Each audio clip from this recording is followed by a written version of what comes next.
మన తెలంగాణలో హైదరాబాద్లో అసెంబ్లీ నడుస్తుంది. అందులో భాగంగానే మీరు అందరు చూసిర్రు, కేసీఆర్ గారు అసెంబ్లీకి వస్తారు అని వాళ్ళు ఏమో నాయనా పులిలాగా వచ్చిండు.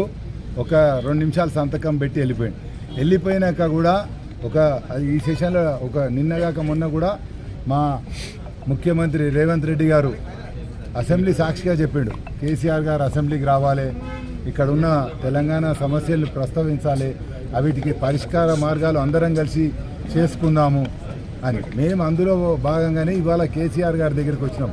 సార్, మీరు స్టార్ట్ చేసిన పెండింగ్ ఉన్న వర్క్స్ కంప్లీట్ చేయాలని ఒక్కటే ఎజెండా మరి.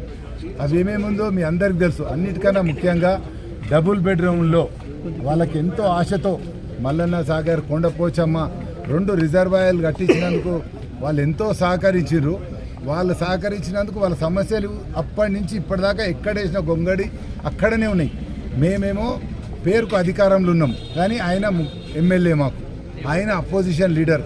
మీకు అందరికీ తెలుసు, ఒక అపోజిషన్ లీడర్ అంటే మినిస్టర్కు ఉన్న అధికారాలు ఉంటాయి, మినిస్టర్కు ఉన్న జీతం ఉంటుంది.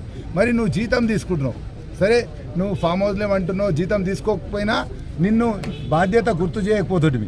నువ్వు జీతం తీసుకుంటున్నావు కాబట్టి నీ బాధ్యత, గజ్వేల్లో నువ్వు ప్రారంభించిన పనులన్నీ కూడా కంప్లీట్ చేయాల్సిన బాధ్యత ఇప్పుడు కేసీఆర్ పైన ఉంది. ఎందుకంటే ఇప్పటికి కూడా నువ్వు అసెంబ్లీ మెంబర్ ఉన్నావు, మా గజ్వేల్కు ప్రాతినిధ్యం వహిస్తున్నావు. నిజంగా నీకు అది ఇష్టం లేకపోతే ఫామ్ హౌస్లో ఫర్ ఎవర్ వండుకుంటా అంటే రాజీనామా చేయి, ఇంకోవాలన్నా కుర్చీ మీద కూర్చొని సేవ చేస్తారు.